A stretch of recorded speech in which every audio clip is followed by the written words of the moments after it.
I think, by the way, I've been leader 6 years.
this is the killer. Yeah, that's the killer. And here's the, yeah, I put this in my clothes before I block and rendered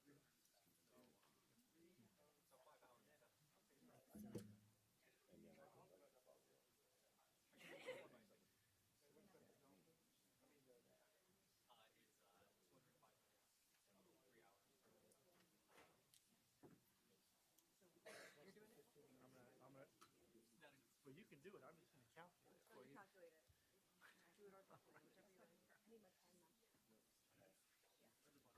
He gives it to me in minutes instead of.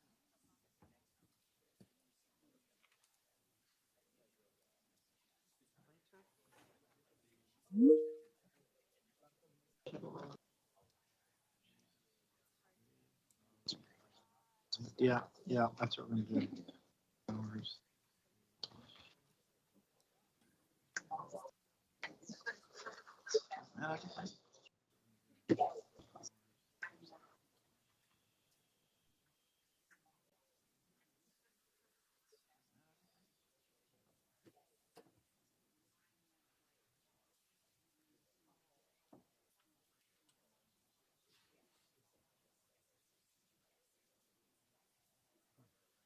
Better than I thought.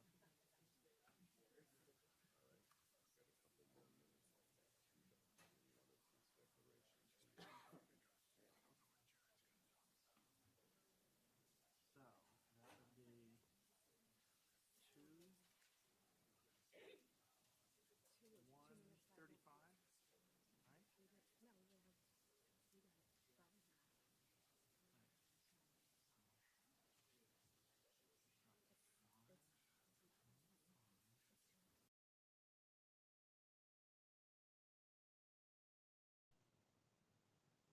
And then we have 30s. Oh, that includes what he added. We have All right, this is inclusive of the extra time he gave. what was ours? Well, If we no, get- he added for the. No, Look, they have 53 minutes. no. We They have have. 23 minutes. You're going up to 100. You're right. Sorry.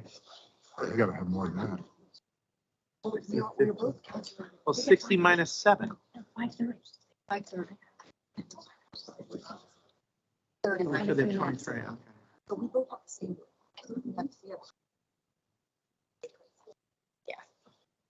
Yeah. Am I right on us having two? No.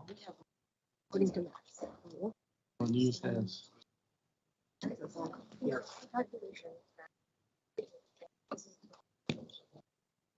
For us. So that Okay, well, then just get here. Use a clean sheet. All rise. Please be seated.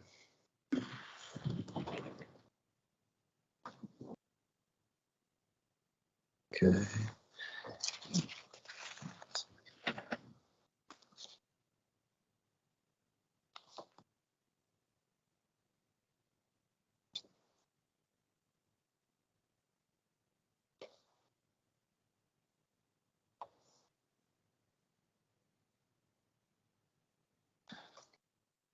Right, this is CV 2022-095-403. This is Lake versus Hobbs et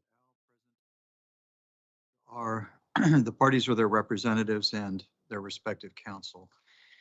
I believe we're proceeding with the presentation of the defendant's case. Your next witness would be. Proceeding with the presentation of the defendant's case. Your next witness would be. Your Honor, our next witness is Ray Valenzuela.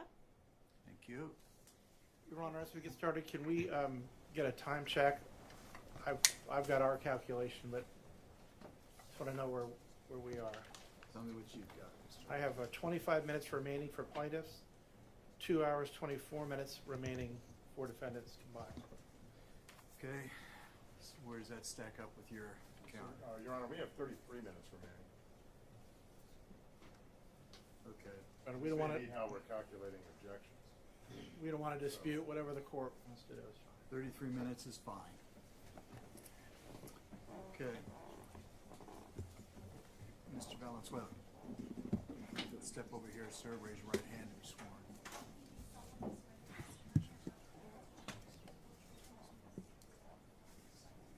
Sir, you'll make your way around to my right to the witness stand, please, and have a seat.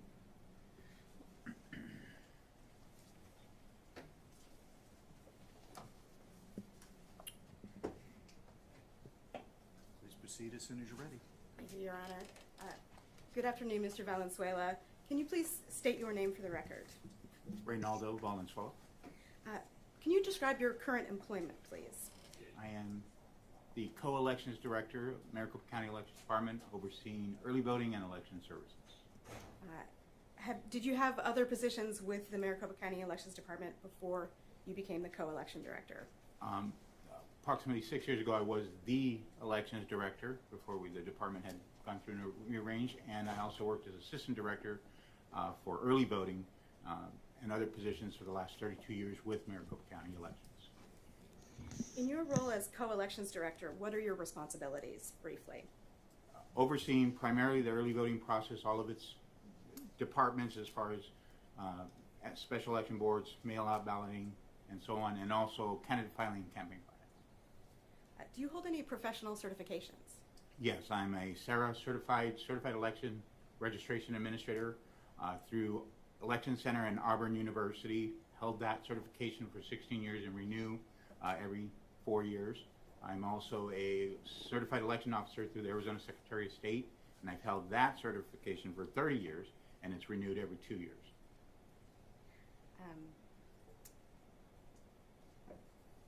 Does Maricopa County's process for receiving and processing early ballot packets come within your responsibility? It is under my purview. And you may note that I just said early ballot packets. Can you explain why you call them packets and not ballots? Absolutely. So in our department, the early voting department, that is our preferred term, because I know a lot of folks, as far as lay folks, would say that ballot was inserted in the drop box. That ballot, and in fact, it's not the ballot, it's the packet that has to undergo scrutiny, verification, and validation. So our department, the early voting department, calls them packets because that's exactly what they are. Explain why you call them they packets. undergo that verification process to become a ballot that could be tabulated. So at the front end, how does a voter get an early ballot in the mail? So there's multiple ways a voter can get. Obviously, they can get it request to get it by mail. They can get it early in person. They can also get it election day. And there is that process, again, by which the mail process is probably the predominant process that most get early ballots. And when a voter receives a ballot by mail, how do you know that that's going to a registered voter? Early voting is reliant on the voter registration. Voter registration is a vetted process where the registered voter is verified through multiple statewide database that says that we check it against motor vehicles, we check it against INS, we check it against SSN, vital statistics, all of those things to come back. Once that voter is put on the registration rolls, we verify their address through sending them a return service requested registration card. But why I mention that is because then that vetted voter is put and eligible for a early ballot, which is then created utilizing that record and a specific unique piece ID that is created for every election for that particular voter for that early ballot pack. And does that piece ID appear on the affidavit envelope in which a person would return an early ballot to the county? It does. And what are the different ways that the county gets early ballots from voters? So Ballot packets. Ballot packets, yes. So the ballot packet itself can be dropped off at one of our drop-off locations, whether it's a standalone drop box, which we have two, one here in Mesa, one in our McTech facility, can drop it off on election day or in person at any time during the early voting in-person period, or can return it by mail. Before you ask the next question, I just noticed you speak quickly, Mr. Valenzuela. That may be a little bit difficult for the court reporter to follow. If you could just slow down slightly, sir. Yes, sir. Mr. Valenzuela, you just mentioned one of the ways that voters can return early ballot packets is by delivering them to vote centers or drop boxes. how do those ballots that have been delivered to a drop box or vote center during early voting, how does the county get those back to the central count facility? So we do have a courier process by which we assign 2 individuals of bipartisan differing parties, a Dem and a Rep is it specifically, and those individuals will visit the site, whether it be a standalone Dropbox, a city clerk that is assigned to be a Dropbox only, and or an early voting in-person site, and those couriers would present themselves.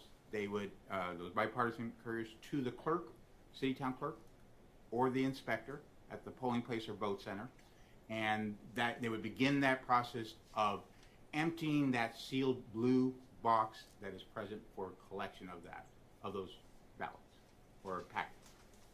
Okay, and you said when you say emptying those boxes, that's emptying them at the site where the early voting site or at the drop box. That is correct. So they would if they have a process by which, and I can delineate it as short as possible, but it is a secure process where they're filling out logs, a early voting ballot transfer receipt that is documenting seals, documenting the transfer of those into a secure cage that is sealed and brought back to our McTech facility. And if we could bring up Exhibit 20.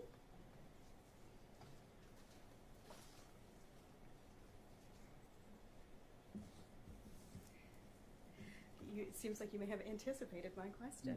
Is this document what you just described as the early voting transport statement? It is. And do these statements contain information about how many ballot packets the county received from the vote center or Dropbox? It does, but it is after receipt at McTech. But it does indeed have that in the transport receipt section. So towards the bottom of that document, Correct. Where it says count of ballots in transport bin. Correct. At this time, Your Honor, I would move to admit Exhibit 20. Objection? No objection, Your Honor. 20 submitted.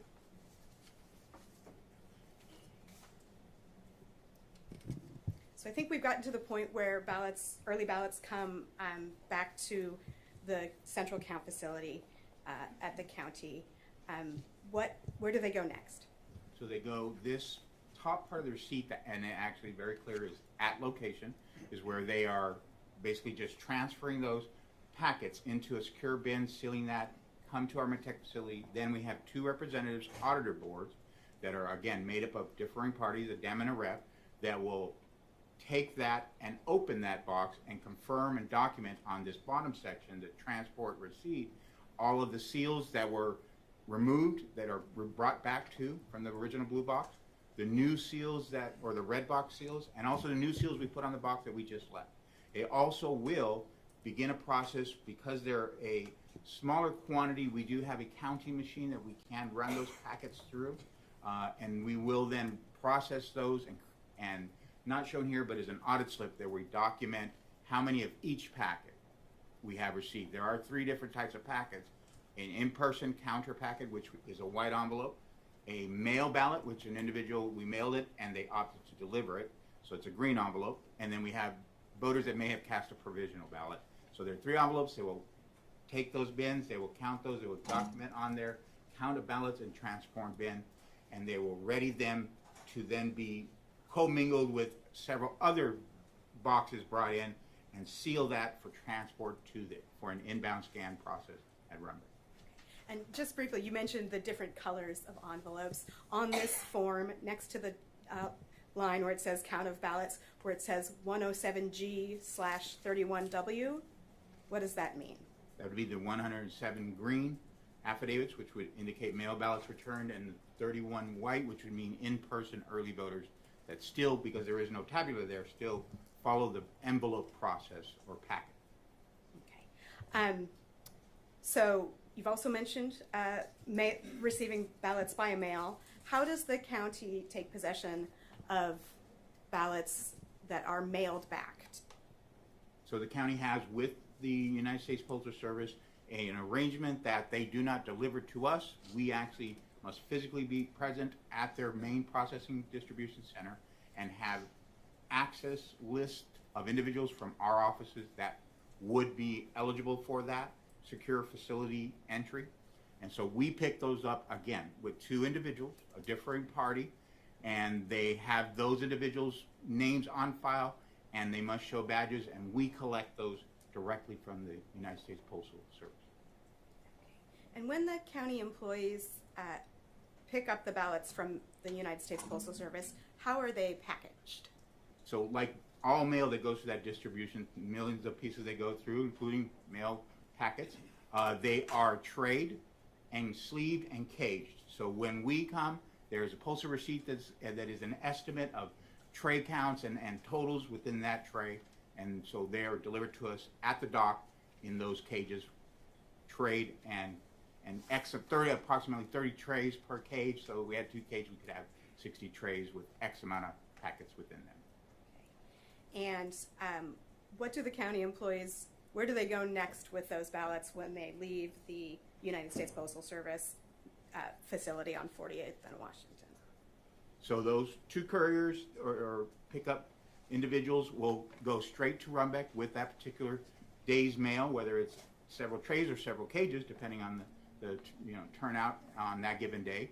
And we then check in and transfer that. We complete a delivery receipt with Runbeck and transfer those cages into their custody with our county protective services there on site, but they are taken to Runbeck and transfer custody with chain of custody documentation. Okay, so at this point in the early ballot process, what services is Runbeck providing to the county when you drop those ballots off? Ballot packets. So those packets themselves, they undergo what is called an inbound scan. And what that inbound scan's purpose is 3 things. Is to 1, take an image of that packet so that we have an actual image to utilize for signature verification instead of farming those physical packets around for signature review. So image of the packet, number 1. 2, they do a count, an actual detailed count of those packets in that cage to report back. And 3, they're also identifying and validating that it is an actual packet that we created utilizing that piece ID, that unique piece ID tied to that voter that is specific to that election and created by us and in our system for the voter. Thank you. Let me step back for a moment. Well, I think I needed to go one step back in the process to cover something else. Can you bring up Exhibit 82, please? Okay. So I think you mentioned that the ballots from the Postal Service come sleeved and trayed and in cages. Do you recognize this document that's up on the screen right now? I do. And can you tell us what that is? It is, as I mentioned, the process is called inbound scan. This is our Maricopa County inbound receipt of delivery document that when we show up at Runbeck, that we are basically transferring that custody, but also it's the results of that scan or the results of that estimate. The example is showing here 84 trays at 600 per or 400 per tray, and so on. Then it tells you the quantity, the estimated quantity based on that receipt. In addition to, we may have regular MOBs, which is a mail-out ballot that we're bringing because we've adjudicated or we cured one, and so on. So for this particular day, we had one tray of 599 regular MOBs and one tray of 13 what we call need packets, and that's a disposition that, should we have reviewed it and we can't make an absolute final determination, we need the packet. Very simple, we're very creative, but just need the packet back so we can have the physical packet to do follow-up with the voter or on the packet itself.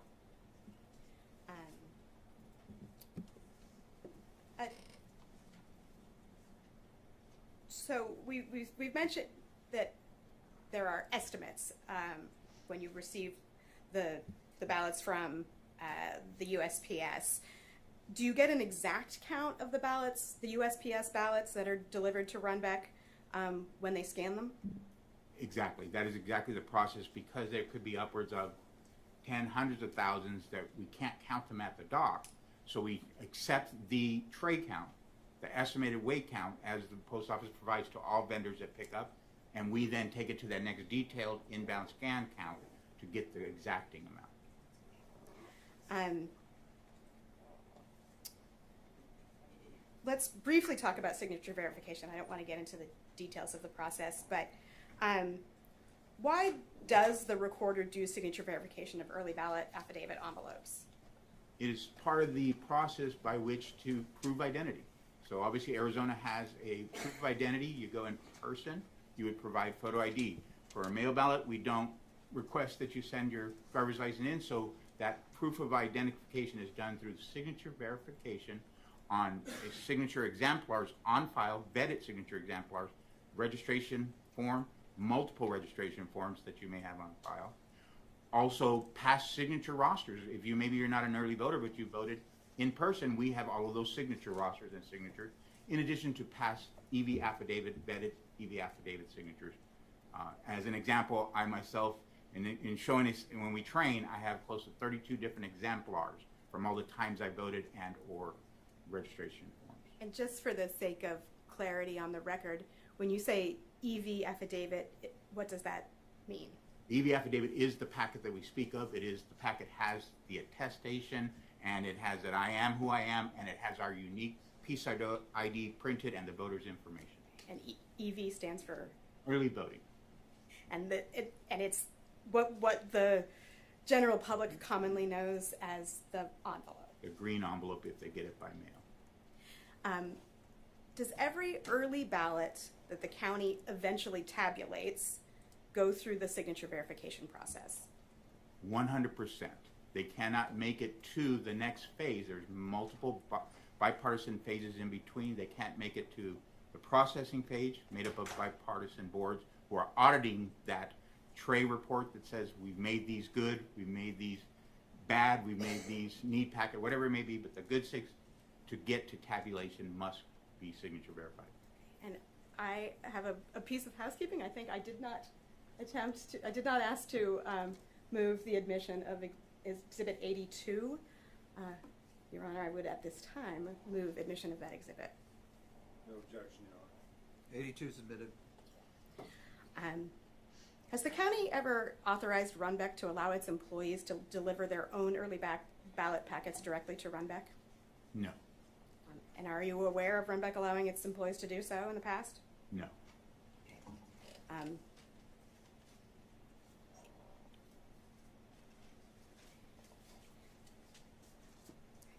I have no further questions for this witness. And maybe some cross-examination. Mr. Will that be, Valenzuela, Mr. do you have anything to do? I was asking you who it would be. Oh, You've answered my question. Mr. Blum. sorry, Your Honor. Mr. Valenzuela, isn't it true that no Maricopa County employees operate Rundeck equipment? No, correct. Okay. So isn't it true then that you farm out the counting of ballots to Runbeck on election day? We do not. You We do do not? not count ballots. They count packets. I think you just said you accept the mail, the U.S. Postal Service's weight receipt? We don't utilize that for a final count. You rely on Runbeck to run these through their machine and give you a count, isn't that correct? That is correct, of the packets. Okay. And the county does not run or operate Runbeck? It is a certified vendor that we have contract with. Okay. And Exhibit 80, that's just an inbound receipt of estimates, is that correct? I'm sorry, you would turn The inbound receipt of estimates, that's just an estimate, correct? for the Exhibit 80? USPS packets. Who created Exhibit 80? Hold on. Objection. I think Mr. Blum is citing the wrong exhibit number. Oh, I'm sorry. The inbound receipt, the last one that was received. The It's inbound 82. receipt, 82. 82. Who created that document? The format of the document, Who made the document? Who signs the document? well, signs the document, it's shared. between Check. Runbeck and a county employee that concurred. So it shows, does it not, that you are turning over ballots to Runbeck, correct? We're turning packets over. Packets. You have no idea exactly how many you're turning over, correct? We have an estimate, but we rely on that count, that certified vendor to do that. All right. final Why do we count. use chain of custody documents that show the details of how many ballots we have? Objection. When you count ballots, you put them on a chain of custody form, correct? Wait a During second. the EVBTS process? Objection. Calling for speculation, lack of foundation. Speculation. Hold on, wait, let me rule. I'm just gonna ask a different question, Your Honor, because I'm. Okay, withdrawn? EVBTS documents that you testified about and we just admitted into evidence. Those contain counts, do they not? They do. Of the number of ballots that were brought back. Why do Some- we do that? The number of ballots that are delivered and the number estimated in some cases. Why do we do that? Why do we provide that? Yes. So that we have a basis to reconcile to some degree. Okay. Isn't it so that we know exactly how many ballots were injected into the system at each point in the process? It is not, because It we is don't not. have that at the post office level. We As you won't- sat here, you just testified. Hold on, wait a Mr. second. Val- Just a second. Let him finish answering. We only have one person speaking at a time, please. Okay? For- For the sake of my court reporter, okay, the record will look, if you've ever read a transcript, it has a bunch of dashes when people talk over themselves or each other, so please. And so, Mr. Valenzuela, you had absolutely no idea that Runbeck employees were allowed to inject ballots into the system, isn't that correct? I did not. You had no idea. And isn't it true that you had no idea because you do not keep adequate documentation with regards to the number of ballots you receive on election day and give to Runbeck? Yes or no? It's a simple question. Objection, Your Honor. objection to what? Foundation, Mr. Valenzuela has not testified to regarding election day. If he's able to answer the question, I'm gonna let him answer. If he doesn't understand it, I'll have Mr. Blum rephrase it.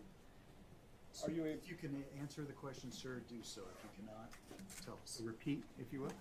You have no idea how many election day ballots are transported to Runbeck because you do not document exactly how many ballots are transported to Runbeck. Isn't that correct? For the United States Postal Service pickup, we do not receive a finite number, so we do not know that number when we deliver to Runbeck. Drop box ballots. Does the same apply? Does not. We do know that because it is small quantity where we have a counter that we can count 100 ballots, 1,000 ballots, but not 290 through this counter. You know the exact number? Exact number of. Ballots. Ballot packets. Drop box ballot packets. We do, part of our audit review is we do count the drop box ballot packets because they are outside of the purview, whereas a federal post office, they don't leave chain of custody from the federal post office once we pick them up, but the ballot boxes, we do make that count. On election day. On election day, no. Because we're not doing drop box courier process at that time. It's a different process for election day. Thank you, Your Honor. Oh, hold on. Would you by chance happen to know how many exact ballots were door 3 ballots? Was it 17,000? I wouldn't speak exactly to it. That would be under the purview.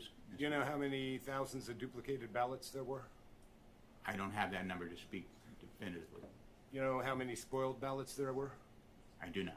Okay. Do you know how many ballots were rejected and not put in door 3, spoiled, duplicated, or otherwise? I have an estimate, but that's not under my purview as early voting. What's your estimate? For the, Okay, here's my question again very quickly, Mr. Valenzuela. How many ballots rejected and not put in door 3, spoiled, or duplicated? that I don't. I just know of the 17,000 number, which is a total of unread, not broken down. Thank you, Your Honor. No further questions. Thank you. correct? Briefly, Your Honor. Said I wasn't going to say that. Mr. Valenzuela, are election day operations and tabulation under your responsibility? They are not. And whose responsibility is over those two items? My co-director of elections, Mr. Scott Jarrett. Thank you. I have no further questions. Okay. May the witness be excused. Yes, Your Honor. Yes, Your Honor. Thank you, Mr. Valenzuela. Excuse, sir. County's next witness, please. Your Honor, we call Scott Jarrett. Go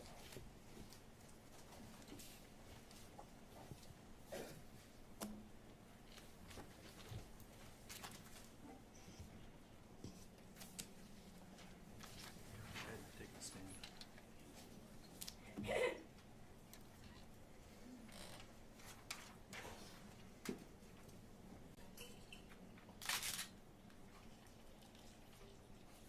Your Honor. Mr. Jarrett, you remain under oath from your previous appearance. Do you understand it, sir? Yes, I do, Your Honor. Thank you. You may proceed, counsel. Thank you. Good afternoon, Mr. Jarrett. Could you please state your name? Yep, Robert Scott Jarrett. And where do you currently work, Mr. Jarrett? I work for the Maricopa County Elections Department. What is your current position? So I am the co-director of the Elections Department. I oversee in-person voting and tabulation operations. How long have you held this position? I was appointed by the Board of Supervisors in 2019. And could you just briefly describe your job duties in that position? Yes, so I oversee all in-person voting operations. So that includes early in-person voting that I report up to the Maricopa County Recorder for. That does include drop boxes. I also then oversee in-person voting on Election Day, as well as, so that would be all the recruiting and training of poll workers, recruiting of temporary staff that work at McTech, or the Maricopa County Elections and Tabulation Center. And then I would also oversee warehouse operations, and then all tabulation functions, including at the central count facility as well as at the voting locations. And what's your educational background? So I have a bachelor's degree in accounting from the Arizona State University. And what did you do before you were the co-elections director? So I was an internal auditor with Maricopa County, and then also had some time with the Maricopa County Community College District, auditing performance, auditing risk management, risk mitigation, as well as compliance audits. Okay. So we're just going to generally discuss how elections are conducted in Maricopa County on Election Day. To start, what was the total voter turnout in Maricopa County for the 2022 general election? So voter turnout was 64%, or 1,562,000 voters, or approximately there. Okay. And how did that compare to previous midterm elections? So it was one of the higher percentages. If you go back for several decades, all the way back to the 70s, it was actually the second highest as far as voter turnout. 2018 only exceeded it by a small percentage. And then even more recently, the average of the three midterm elections was about 54%. So that'd be 2018, 2014, and then 2010. So turnout in 2022 was about 10 percentage points higher. So we've talked about vote centers. Just briefly explain how the vote center model works. Yes, so a vote center model works is it allows a voter to vote at any location that Maricopa County is offering. We offered 223 vote centers in the 2022 November general election. That was an increase over the August primary, which we had 210. And it was also an increase over 2020, which we had 175 vote centers. So we're able to offer that option through our Sitebook check-in station. So that will confirm if a voter is registered, confirm that they've not voted previously, and then it will allow us, in conjunction with our ballot on demand technology, our printers, to print that specific ballot for that voter. Maricopa County, we have over 12,000 different ballot styles, so we cannot offer a vote center model without that ballot on demand technology. So, thank you. How does the elections department, well, actually, what's the average distance between vote centers? What was the average distance in the 2022 general? So we performed that calculation actually based off the August primary, where we had 210 vote centers, and that average distance was just under 2 miles per vote center, 1.98. We did add then those 13 additional vote centers for the general election. So that actually distance would be smaller, but I don't have that specific calculation. So on election day, when people are voting and at times waiting in line to vote at certain vote centers, how does the elections department communicate with the public about the wait times that are at the various vote centers? So when we're tracking this information through our site books, our poll workers are going and gathering the number of voters in line, and they will go count all the way to the end of those lines. They report that back to us through that site book. Then we post that information onto our website that is updated about every 15 minutes from every one of our voting locations. So voters will know when they're attempting or driving to a voting location, what is that wait time at that location. We advertise that through, so we had many different press conferences leading up to the election, informing voters to use that website. All in-person voters are also provided a sample ballot. And on that sample ballot, it directs voters to, it does provide their closest location, but also that they could go to the locations.maricopa.vote website to identify what are all their voting options and in-person voting locations. So, based on Maricopa County's calculations, which, well, let's start with you. You heard Dr. Mayer's testimony earlier today regarding his analysis of wait times. Is that right? That's correct. And did you agree with his description of the way that Maricopa County makes that calculation? So we make our calculation based off of how many voters are in line and how quickly they're able to check in to those voting locations. So that is how long it's taking them from the end of the line to be able to check in to then receive their ballot. And that's based off historical knowledge as well as the throughput, how many voters are getting through and checking in on a site book. And I think you heard, or I recall Dr. Mayer testifying about people's perceptions sometimes being incorrect about the length of time. What are some of the things that you've observed or experienced impacting that perception or misperception, perhaps? Yeah, I think when someone's making an estimate about how long they've waited in line, they may be making that off of when they arrived. They parked at the voting location, right? Whether they've then stood in line, right, to be checked in at the voting location, how long it took them to get their ballot, but also then how long it would take them to actually vote their ballot. And that can vary greatly, right? So some voters, we had in Maricopa County one of the longest ballots ever, on average over 85 contests. So some voters come in very, very prepared, right? They may even bring a sample ballot with them, and that can help them expedite and fill out that ballot much more quickly. Some voters may come in and they'll see the contest and they only want to vote a few. So that might only take them a minute or fewer to even complete that ballot. But then some voters, and this is we allow this. We encourage voters to be able to do this. We want them to be informed. So they will go get a publicity pamphlet, and they may investigate and read all the different information about each individual contest and then make their decisions in that voting booth. For example, one day in early voting, we had a voter show up. Our voting location closed at 5. They showed up at about shortly before 4 p.m. And that voter didn't end up leaving the voting booth until close to 7 p.m. So they did not wait in any line to check in. They did not wait in any line to get their ballot printed out of a ballot on demand printer, but they spent several hours in the voting booth completing their ballot, then to put that into an affidavit envelope to be returned to the elections department. So when the voters calculate the time that they spent voting, it's all based on some of their choices, their own choices that they make, and how long they're going to complete their ballot or whether they're going to put their ballot into a tabulator or drop it into door number 3, a secure ballot box. So, based on the county's analysis, what were the longest wait times on election day? So we had at about 16 locations, wait times approaching about 2 hours, or between 90 minutes and 2 hours. And that was not for the entire day. That was intermittent. Some of those were towards the end of the day.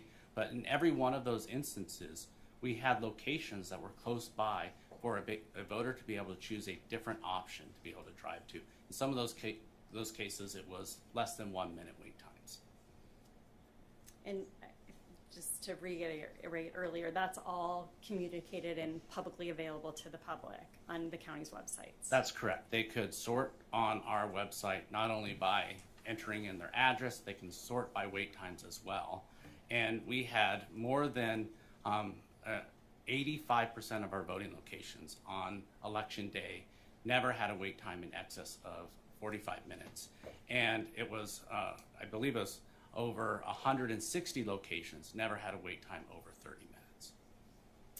So this information that you just provided, was this part of the analysis that was provided in the report to the Attorney General that was discussed yesterday? Yes, that's correct. So I drafted that report. It was based off of all the information that we had, the data that we had in the Maricopa County Elections Department, so every aspect of that. And with regarding to wait times, it's based off that very systematic approach of how we train voters, or how we train our poll workers to enter that data based on the number of voters in line. So is it your belief that the information in that report was accurate and correct? That's correct. I believe that it was accurate, and what I communicated to the Attorney General through that report was done with integrity and was accurate. Okay, so let's move on to actually Election Day. And you talked about the ballot on demand printers, and you discussed that more than 12,000 ballot styles Maricopa County has, and that's why those ballot on demand printers are required, right? That's correct. Okay. On Election Day in 2022, were there issues with some of the county's ballot on demand printers? Yes, there were some issues with some of our printers. And can you describe what those issues were? So we are in the middle of our root cause analysis still on this, but we have identified a few items that contributed to the printer issues. The first was our, and what we would have our smaller printers, OT printer, and that was, it was not printing ballot timing marks on the back of the timing mark dark enough, or some of them were speckled. And that was due to what we identified was the printer settings or the heat settings on a fuser. And we needed to adjust those printer settings to all be consistent at the highest heat setting. Now, we had used these heat settings for prior elections in 2020 as well as the August 2022 primary, the exact same heat settings. We had gone through stress testing and identified that this was not an issue or was not identified through that testing. But on election day, we identified that due to the variance and the number of ballots being printed through, along with the affidavit envelope as well as the control slip, we needed to change those heat settings to be consistent for all three types of items being printed from those printers to be at the highest heat setting or the heavy heat setting. A few of the other items that we've identified, though, as far as our ballot on demand printers, we did identify 3 different locations that had a fit to paper setting that was adjusted on election day. So those were at our Journey Church in a North Glendale, Peoria area. That had about 200 or a little over 200 ballots had that setting on it out of about 1,500 ballots voted at that voting location. That'd be the same with our Gateway Fellowship Church, which is in a East Mesa voting location. That had about 900 ballots out of just shy of 2,000 ballots voted at that voting location. And then we had a LDS church, Lakeshore, in the heart of Tempe, that had about 60 ballots out of 1,500. So just shy of 1,300 ballots. And that was due to our temporary technicians when they were trying to identify solutions on election day, adjusting a setting. Now, this was not direction that we provided from the Maricopa County Elections Department, but adjusting that setting to a fit-to-paper setting. And that was one of the vote centers that was reviewed in the inspection by the plaintiffs in this trial on Monday. So that, Or was that Tuesday? I forget the day. I've been working Tuesday. every day Oh, through the weekend. right. So if I'm understanding you, on election day, when there was troubleshooting trying to identify this ballot on demand printer issue, one of the T-Techs or some of the T-Techs adjusted that setting, and that impacted some of the ballots that were cast at those 3 locations. Is that right? That's correct, and that was not a 19-inch ballot, right? That when that happens, it's a 20-inch ballot, a definition of a 20-inch ballot that's loaded on the laptop that is connected to the ballot on demand printer that gets printed onto then a 20-inch piece of paper, but because of the fit to paper setting, it actually shrinks the size of that ballot. And then that ballot would not be tabulated on site at the voting location, and it also could not be tabulated on site at Central County. So if it couldn't be tabulated at the voting location and at central count through the regular tabulators, what happened to those ballots? So those ballots came back to the central count facility, and then we had hired duplication boards, a bipartisan team, Republicans and Democrats, to duplicate that ballot. So they first affix a marrying number to that ballot.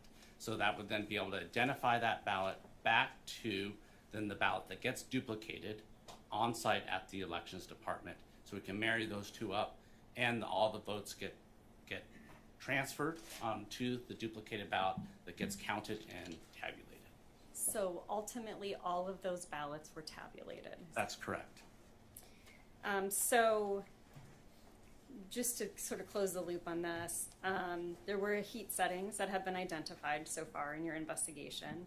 There were the T-Techs who had changed to the fit-to-page setting, and that impacted some of the ballots that were printed on election day.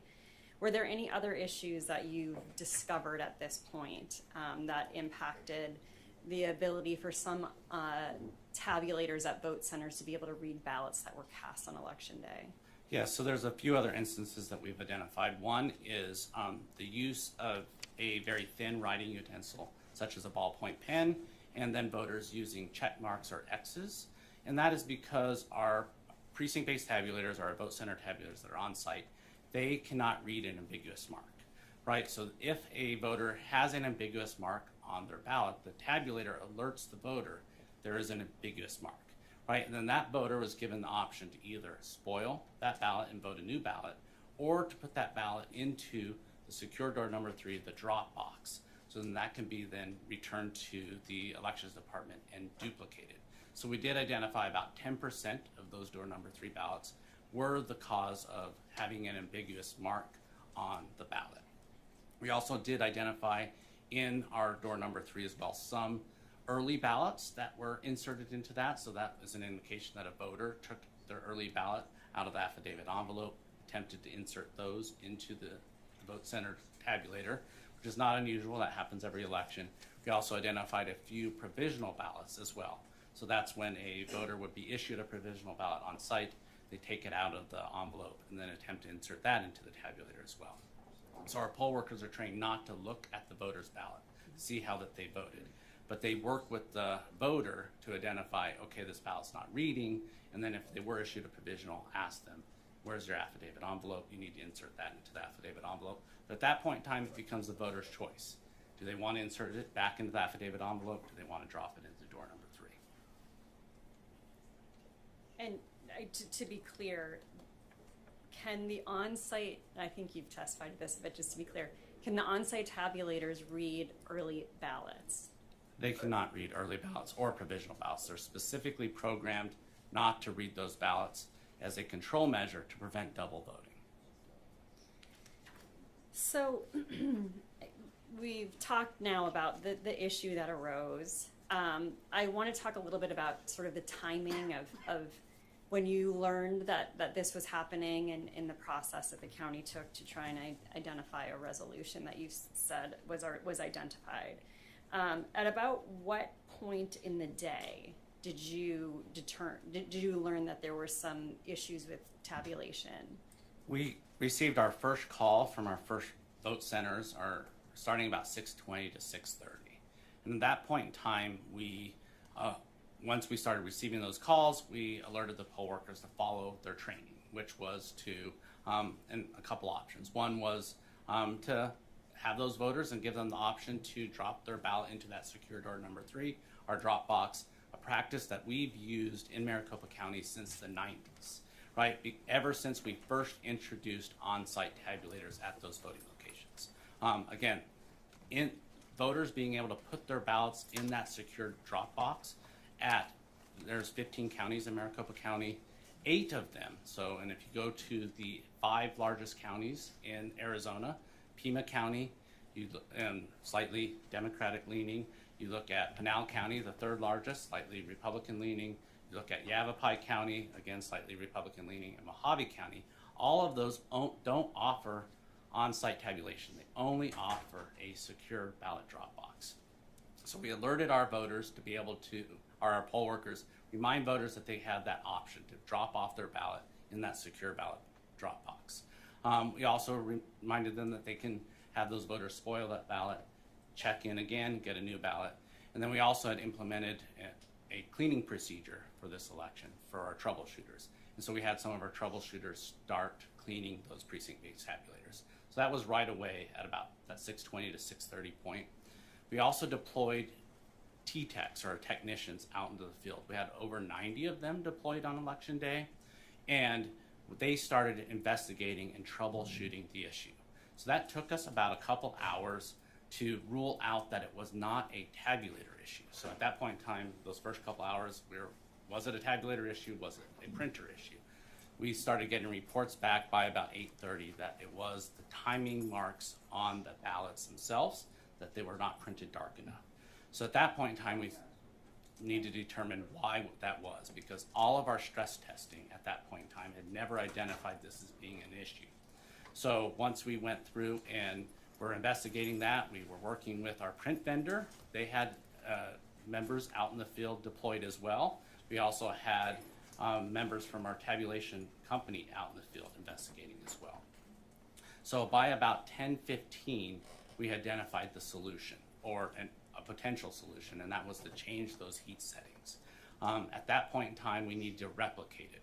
So then it took us about another hour at several different sites to replicate that would be the solution on election day. Once we had identified that solution, between then, I think it was around 11:30, all the way through 7 p.m., which that's the time that's referenced in the Attorney General's report, the 7 p.m. timeline, we were making and going out and changing those heat settings on those tabulators.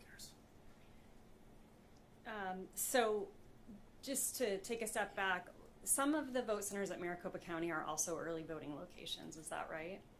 That's correct. We use a phased in opening approach for our vote centers. So why is it that this issue with the ballot on demand printers wouldn't have been discovered through the early voting process? Well, because we didn't have any on-site tabulators at any of our early voting locations. So all of the timing marks that were printed, so the lighter timing marks, all of those were able to actually be read through our central count tabulation equipment. So during early voting, a voter puts in their ballot into an affidavit envelope and brings it back to central count. Those get then run through our central count tabulation equipment. So those were running fine. We had no issues. So only the ones actually that weren't running through our central count or our tabulator were the ones that were the fit to page setting for those printers, and none of those were occurring during early voting as well. So, Mr. Jarrett, do you have any reason to believe that the issues that occurred on election day with some ballot on demand printers was caused by intentional misconduct? I have no knowledge or no reason to believe that. Okay, we're going to switch gears a little and talk about chain of custody documents. So you heard Mr. Valenzuela talking about the early ballot transport statements. You're familiar with those documents, correct? That's correct, because I oversee the in-person voting operations. And what are, just to reiterate, what are those documents used for? So those are used by our bipartisan courier teams to go out to vote centers and drop boxes used during early voting, the early voting period, all the way up until the day before Election Day, to retrieve early ballots that are in that affidavit envelope, and to document how they're transferred from those vote centers back to the central count tabulation center. So documents all the tamper evidence seals, who those individuals were, as well as once they get back to the central count facility, the count of the number of early ballots that were transported. So then that gets us to the day before Election Day, right? Let's talk about Election Day and the chain of custody documents that are used on Election Day. Could we pull up Plaintiff's Exhibit 85, please?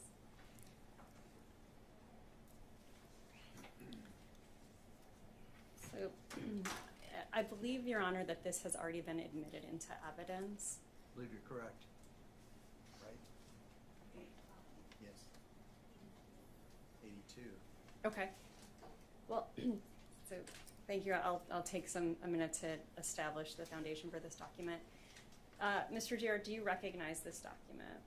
Yes, this is an example of one of our precinct ballot reports that are completed. And well, first, the seal numbers that are here are actually during our logic and accuracy test. When we're scanning those in, those seal numbers are for the tabulators that are on site at every voting location. So some of this information is populated by the elections department to it occurring on Election Day. Mm-hmm. We deliver all of these precinct ballot reports to our inspectors. So those are the supervisors at every voting location. And then the inspectors, along with their fellow poll workers, will complete these documents on site at the voting location. Some of those tasks are done during the opening procedures. Some of those tasks are done during the closing procedures.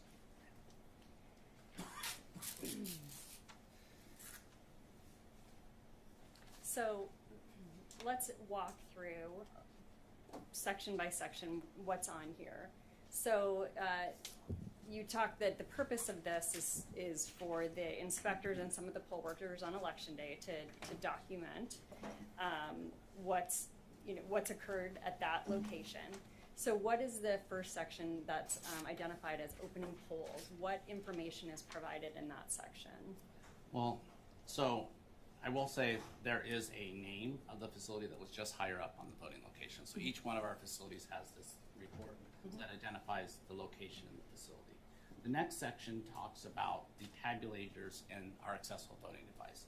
So this is to document that each door or port on that tabulator has a seal number affixed, right? Those seals were affixed by the elections department employees prior to or during the logic and accuracy test.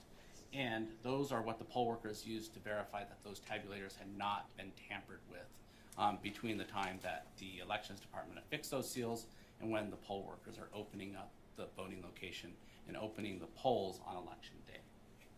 We also have information related to the accessible voting device. We have a lifetime counter that is being added to the right there beginning lifetime counter under the accessible voting device. And then if there were any beginning total ballots printed, the accessible voting device is not widely used at all of our different voting locations. So it's not unusual for there not to have a ballot count on that next line, the beginning total ballots printed. And I think you said that the inspectors and the poll workers are completing these documents. What, just briefly, kind of training do the inspectors get prior to having that role at the vote centers on Election Day? So we go into in-depth in-person training on this form for all of our poll workers on how to complete this, not only our inspectors, but it's covered through a PowerPoint presentation that goes through what are their responsibilities. We also provide a training manual that details exactly how this form should be completed. And then there's different checklists within our training manual for assignments on what the different poll workers and the roles that the poll workers play in completing this form. So there's 2 tabulators at every location, correct? That's correct. So they're Oh, we filling had 2 tabulators, every location except for one, which is our Gawker Village location, which is actually, to get there, we have to go through Pinal County, and it serves the Tohono O'odham Nation. So Every other vote center had 2 tabulators. thank you. So if we could scroll down a little further on the document.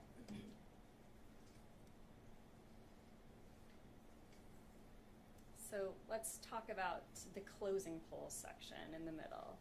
What information is provided in that section, and when is that? Well, let's start with what information is provided.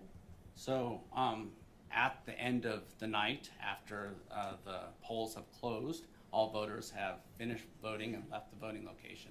The poll workers start their closing operations, and then they start getting and compiling some information. Some of that information comes from the tabulators themselves. So that's what we see the ballot count on tabulator screen. So there's the 2 different tabulators, so then they'll log how many ballots were counted on each tabulator. They'll then check off as they're performing some specific task, whether they've removed the memory cards.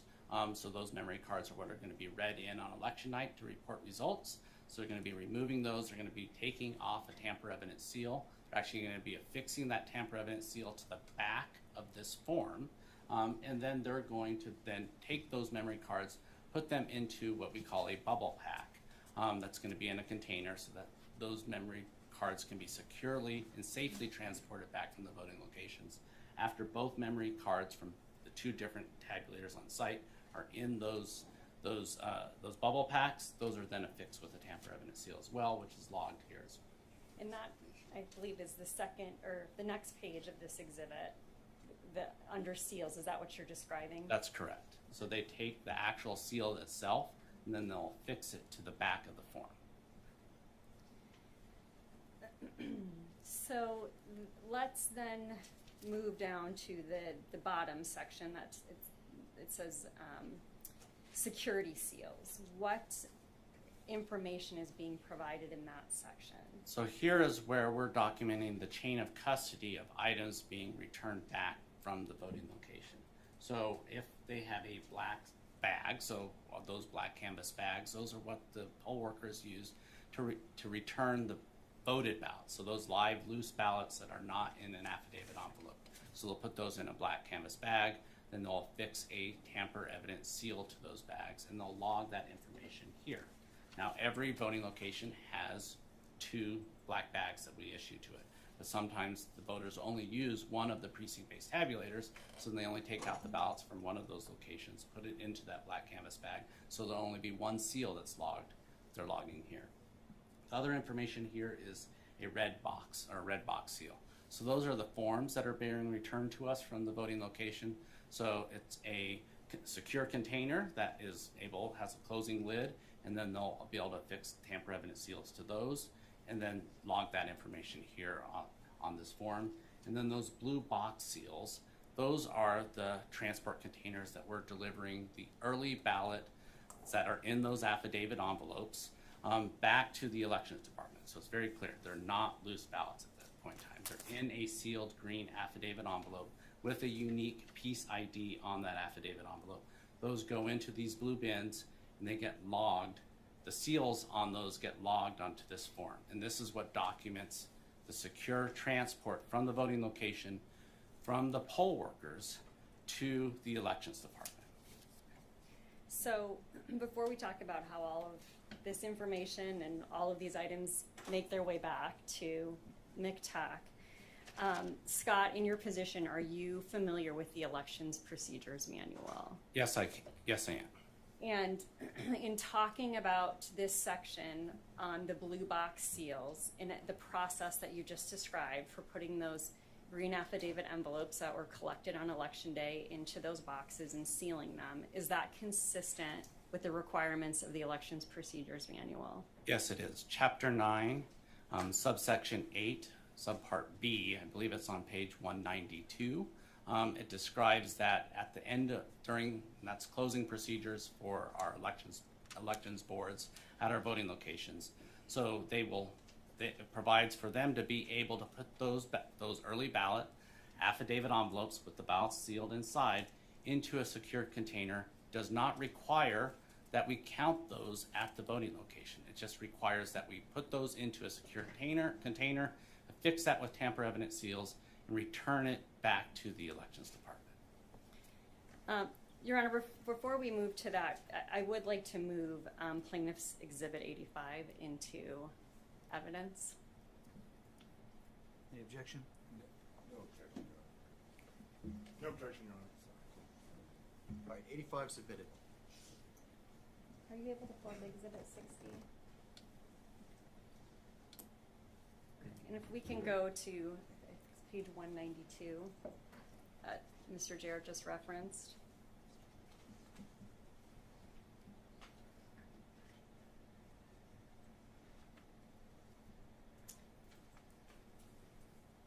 So, Mr. Jarrett, is this the section that you were referring to?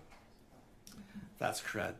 Correct. That's Subpart B, Election Board Closeout Duties. And if you go, so you can see that on the left, page 192, on the right, page 193, it's actually that bullet G, the number of early ballots received by the voting location. So it asks that we document that on the, what we call our precinct ballot report, unless the ballots are transported in a secure, sealed transport container to the central county place. And that's the practice of Maricopa County. That's correct. So once the form is completed, what happens next with the items that are documented on there and the forms? So those secure containers will then be transported one of two ways. One will be by the poll workers directly to McTech, our central counting facility, if it's one of the locations that's close by the central counting facility. So most of those are within central Phoenix. If it is a more remote location, then we set up a receiving site that has sheriff deputies on site. We have bipartisan teams. We have truck drivers at those voting locations. So, and then those would be receiving sites where the poll workers then will deliver all the items, including the ballots, those loose ballots that are in a black canvas bag that are sealed, the memory cards, the red transport containers, and the blue transport containers. Once those arrive on site, we have bipartisan teams filling out chain of custody documents, receiving all of those items, so documenting them coming into that receiving site. We're also then, for the first time now, scanning those items. So all those tamper-evident seals have a little barcode that can be scanned. So we're scanning all of those items as they're coming in from the voting location to the receiving site. They get loaded up, so all of the different receiving sites that are close by. So if we have one like at Surprise City Hall, all the voting locations that are close by Surprise City Hall drive there, deliver their items. Those will then be escorted from two different patrol deputies from the Maricopa County Sheriff's Office, those trucks, all the way back to McTech. Once they arrive back at McTech, we're then scanning in all of those seals again, documenting that transfer of chain of custody from the truck drivers to McTech. Then once all of those seals are scanned, then for those early ballots that are in those blue transport containers, we send them through our bipartisan teams, which we call our blue line. So that's where those seals will finally be broken once they get to the Elections Department. And then we will begin sorting them. So what will be in there are green affidavit envelopes, so those would be any of the early ballot drop-offs. There could be some of those white envelopes, those counter ballots that were still there from the night before, so on that Monday, during emergency voting, if voters had participated. Or there could be provisional ballots in all of those. So that blue line team is now sorting those into different mail trays by ballot type. So, and then those will then be going into secure cages. So, and in those secure cages, we're able to estimate and provide an estimate of the number of ballots that are in each of those trays, as well as those secure cages. We then have a bipartisan team then in a truck deliver those to Runbeck on election night. We also employ a 2-member team at Runbeck. So when we are delivering that first ballot, those first ballots, those early ballots, again, in a green affidavit envelope, there's a team on site at Runbeck. One of them is a permanent employee. That permanent employee has a county-issued cell phone, so they can take pictures of forms that are being scanned through and counts and numbers, documenting the exact numbers that are being scanned in by Runbeck. We also had a temporary staff member that was appointed by the county chairman for the Republican Party that was also on site during this whole process. Those members are signing those inbound scan receipt forms. So as they're going through and being counted by those high capacity scanners, counting those green affidavit envelopes on election night, all the way through till the next day, which was not completed until actually 5 p.m. or just shortly after 5 p.m. They were scanning each one of those, and then they'd be able to scan them by ballot type. So here's the number of green affidavits that were in spec, right? So some of them are underweight. So we're even documenting how many of those ballots were underweight, how many of those ballots were overweight, how many of those ballots actually didn't have a valid ID number. Those are a voter returning to us in a green affidavit envelope their maybe primary ballot or their 2020 ballot. So, and we're documenting all of those. So once they're scanned in, we have a 1-for-1 tracking for every one of those affidavit envelopes. But we also have a total count.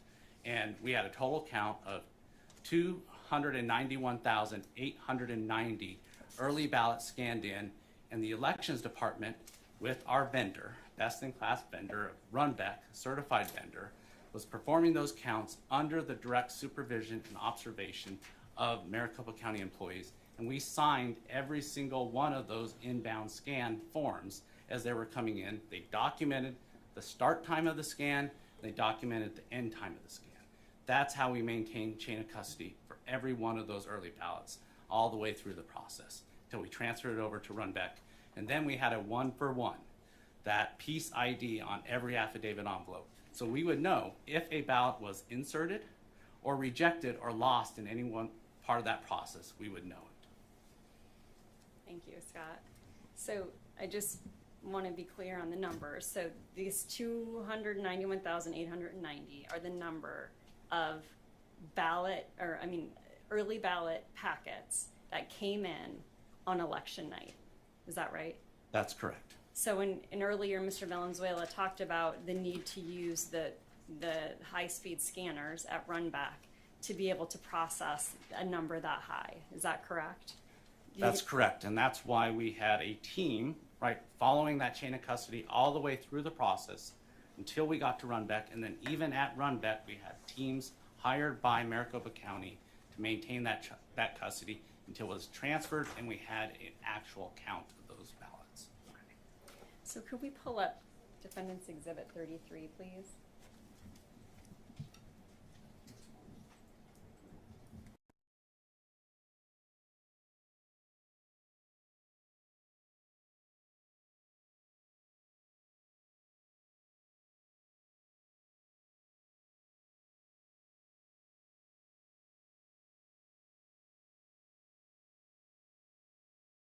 That's completed, and then you can see, and not in the best image quality, but you can see right under where you can see the grid or the boxes, there's some staff member signatures that are being signed right there.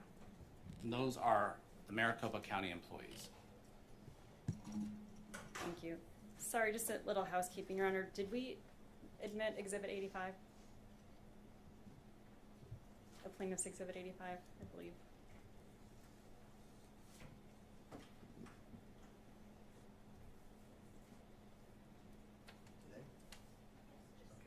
Today, yes, it was. Yep. That's okay. Okay. Sorry, Scott. So we started, these are the ones that are used on election night, I believe you just said? That's correct. Okay. So let's talk about the information that's documented on here, starting at the top. So it will be identifying the date and the operator at Runbeck that's running their equipment, right? And then we have an election number that's assigned for every election. So that's documented at the very top of this. The next items are going to be the batch ID that's assigned by Runbeck. That's being scanned through their inbound scan equipment. And then the next pieces of information start counting the number of green affidavit envelopes that are being scanned in through their equipment. So the inbound scan here, it's showing there's 9,940 inbound scanned green affidavit envelopes. Also then will show the number of provisionals. And here I can't read it on this equipment because of the image quality. It will also show the number of early ballot affidavit envelopes that are overweight. So that could be that the voter kept the instructions in that green affidavit envelope. It'll show then the number of green affidavit envelopes that are underweight. So maybe that's an empty affidavit envelope, or maybe the ballot's damaged inside and it's not a complete ballot. It'll also show then the number of ballots that didn't have or had an invalid ID. So those are potentially the green affidavit envelopes that are from the primary election, right? Or then if it's unreadable. So there are some times where there's a damaged green affidavit envelope, or that affidavit envelope can't be read. So we're taking that image, then those will go through special handling, turned over to the recorder's office and the early voting team to document that transfer of custody. And I think you testified before that at all times of this process, from when these are taken out of the blue bins, placed into the trays, into the cages, transported to run back, that is all done under the observation of Maricopa County permanent employees. Is that right? That's correct. Okay. And so if you look at this document, again, it's hard to see it on here, but where do you see that the county employees have signed off and verified the information on here? So it's those signatures just below that grid, and you can see two different signatures. One of those is one of our permanent employees, and one of those was then that temporary employees. And by the way, it was a Democrat and a Republican there, so that we had that bipartisan representation as well. And then our permanent employee with their county issued cell phone, after each one of these were scanned in, they would take a picture of that, and then they sent that via email to me, Mr. Valenzuela, and a few of the other election directors, our assistant election directors within. So we had then an accounting for these via image as well. And just to be clear, the temporary employee that you referred to was appointed by The county Republican chair for the Maricopa County Republican Party. Okay, thank you. And then once this process is completed, then these go, am I correct that these go through then the signature verification process like Mr. Valenzuela described in his testimony? Is that right? That's correct. So these ballots would then be secured and stored in a vault, right? Under them we have a security guard on site, a Maricopa County employee, security guard on site for 24 hours a day. And then once they are completed the signature verification process, then they won't be transferred back to the county until that's completed. And all of those are documented through those forms that Mr. Valenzuela went through. Thank you. Your Honor, I'd like to move Defendant's Exhibit 33 into evidence, please. Any objection? No, Your Honor. 33 is submitted. All right, one last point, Scott. I during the course of this process, we've heard discussion of the 275,000 plus estimate that was made after voting was completed on Election Day. Can you explain how that number, how that estimate gets made on Election night? So those were based off all those green affidavit envelopes coming back through those blue transport bins that we broke the tamper evidence seals on, and then taking those out and organizing them into those mail trays. So at that point, it's just an estimate. And so then Mr. Recorder, Richard, he made an estimate early in the day following Election Day on 11/9, the day after. We had not finished our scanning in process. That wasn't completed till much later in the evening, just shortly after 5 p.m., when we had that full accounting for all those 290,000 early ballots. So that estimate was released earlier in the day to just give an indication of there was going to be 275,000 plus early ballots that still needed to be counted. Thank you, Scott. One moment. All right. Thank you, Your Honor.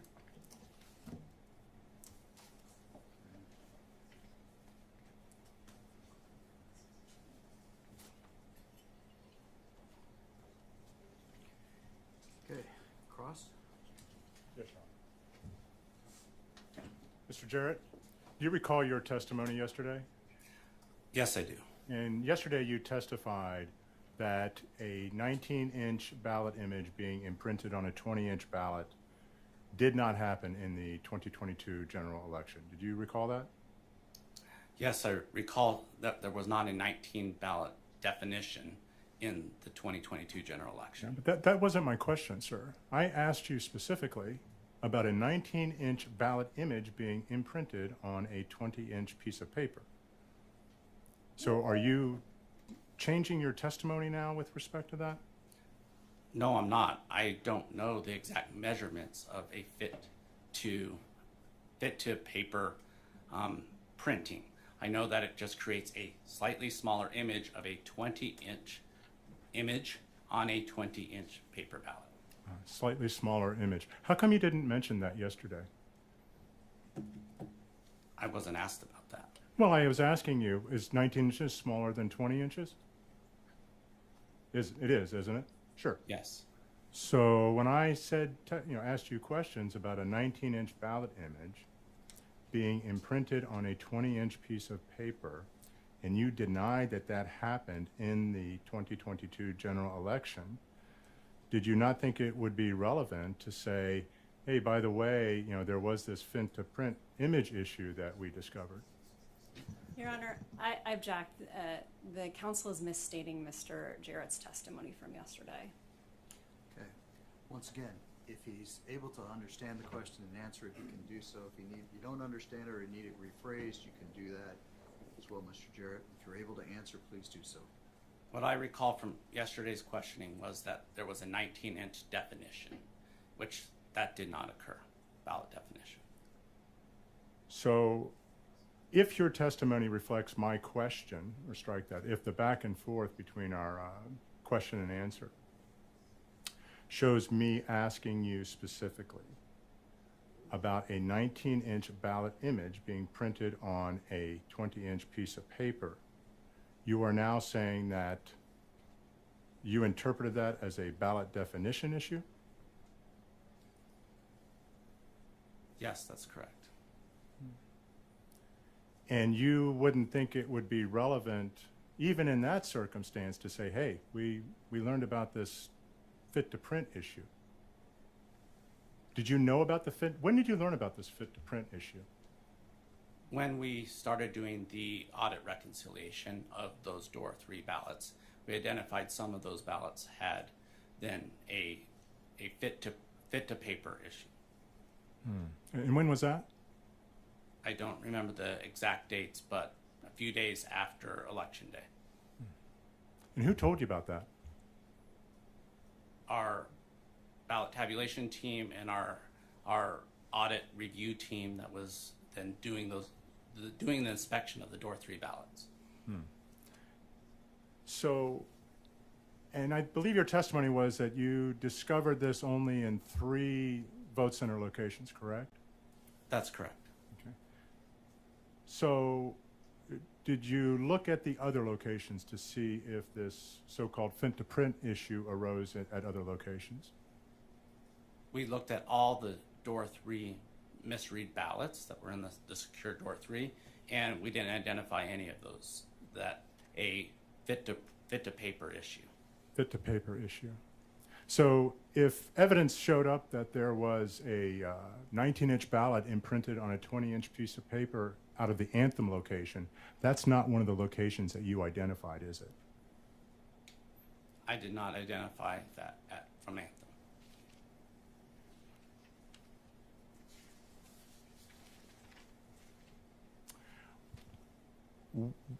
When did this so-called adjustment to the printer settings happen on Election Day that gave rise to this fit-to-print issue? I don't have the specific time, but it was during the course of Election Day. And was this fit-to-print issue, how did those settings get changed? Was it at the direction of somebody from Maricopa or just somebody on their own doing it? It was not at the direction of anyone from Maricopa County. So was the change in the settings in response to tabulator issues? So we believe, at least at one of the sites, one of the technicians was attempting to troubleshoot and then made that change. So if other sites, if the tabulator issues arose immediately before any technician made any changes to the print settings, then your theory of a fit to print issue would not be correct. Yes? No, I disagree. So when would the changes to the printer settings have been made? So the reason I know it didn't occur prior is because during our test prints, prior to election day, there was no identified fit to paper setting issue. And when was that? We do that during when we're setting up each voting location. We run test prints on all of the printers. And how would you know that it didn't arise?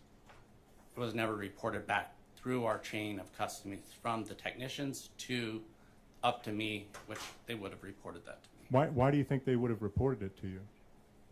Because I meet with the team routinely and throughout the day, and I've even asked them subsequently, and they've said that they never identified it during any of the setups. So did you have a meeting with all these technicians and ask them this question? I had a meeting with our command center Okay. teams. Were all the technicians asked about this fit to print issue? I don't know if all the technicians were. Is there any documentation of any inquiry about this fit to print issue? I don't know if there's any documentation. So you said you performed a root cause analysis to determine how these problems arose on election day? We're in the process of performing a root cause analysis. And as part of that root cause analysis, you determined that there was this fit to print issue in 3 locations, correct? That's correct. Is there any documentation preceding yesterday's testimony that identifies this issue? As part of, yes, there is some documentation. What documentation?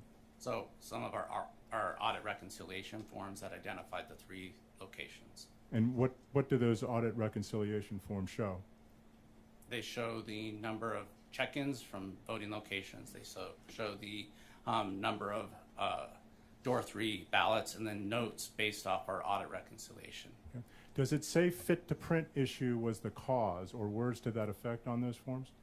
It actually is using the term shrink to fit, not fit to Shrink to fit, shrink to fit. And was that determined to be the cause, or is that was that an assumption as a possibility?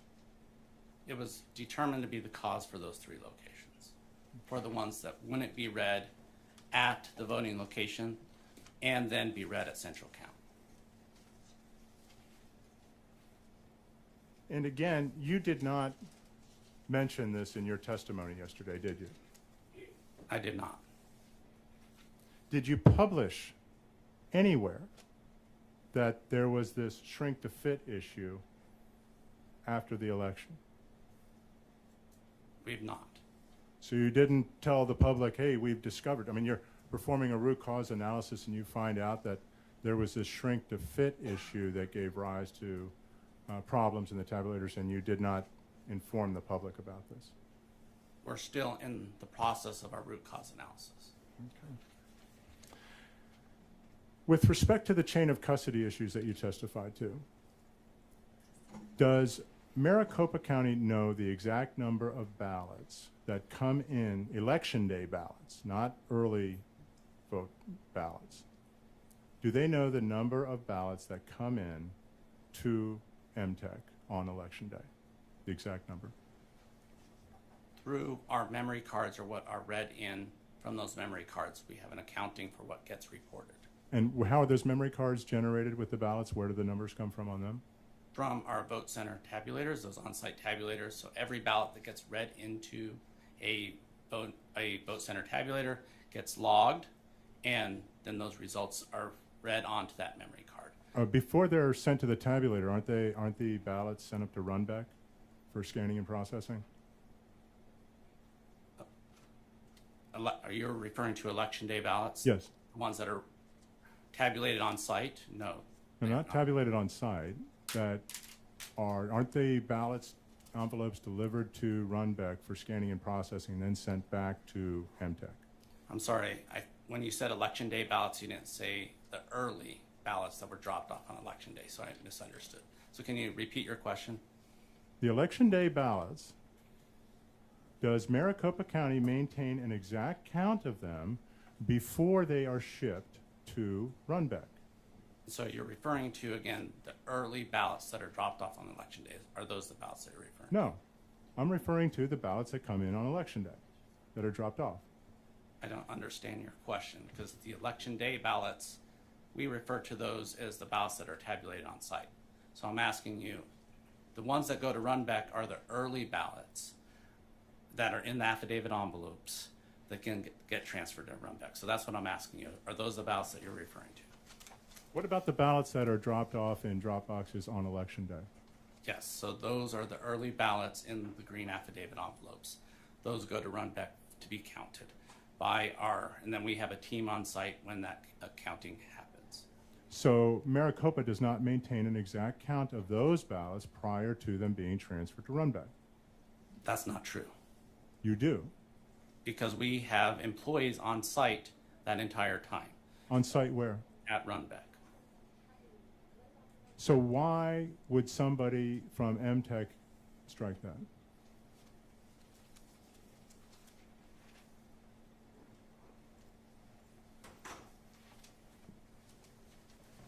Is it your testimony that the printer set changes that gave rise to the so-called shrink to fit issue, was that done on election day? That's correct. Thank you. I have no further questions.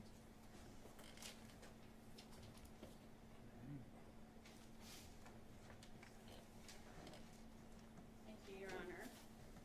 I have just a couple of questions. So Scott, to be clear, the question that you were asked yesterday was whether or not there was a 19-inch definition in the election management system. Is that correct? That's correct. The record will speak for itself in terms of what question he was asked and whether it was asked with the question of a definition. Fair. Overruled, I'll let him answer, and you can both argue. Go ahead. Scott, was that your understanding of the question that was being asked of you? Yes, that was my understanding. And that was true yesterday and it's true today, is that right? That's correct. There were no 19-inch definitions in the election management system. That's correct. So this fit to print issue that we're talking about, has this ever happened before in any previous elections? Yes, it has. When did it happen before? So it happened in the August 2020 primary election, the November 2020 general election, and the August 2022 primary election. So is it safe to say that this, falls into the category of, an election day hiccup, and it's related to a human error on that day trying to resolve a problem related to the printers? Is that right? That's correct. Okay. And you testified before the total number of ballots that were impacted by this fit to print issue. What was that total number? It was just and I don't have that exact count. It was just under 1,300. Okay. And I believe you testified before, but what's the process then for once those are identified so that those ballots can get tabulated?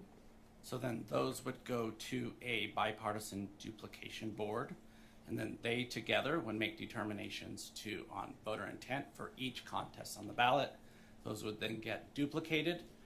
That ballot would be printed, and that ballot would then be run through a central count tabulator to be counted and then reported.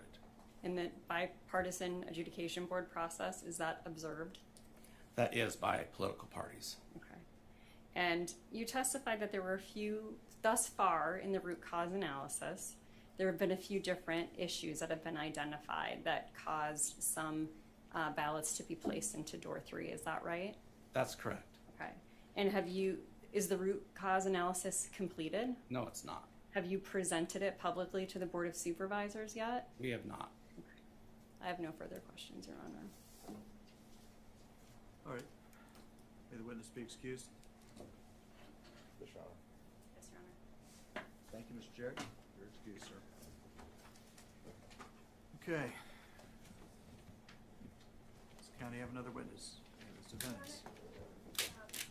Bo Doyle on behalf of the Secretary of State. With Your Honor's permission, I'd like to call Ryan Macias and put him on from council table. He'll be appearing remotely so that he can see me while I'm examining him. From council table? Well, you just want to sit, she was going to sit there rather than be at the podium. Oh, yeah, that's fine.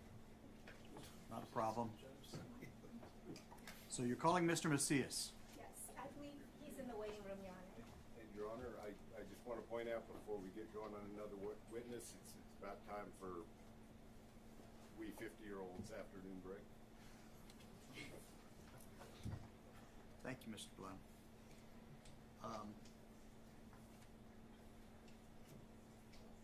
Whether in good shape or not on time, we'll take the 15 minutes right now.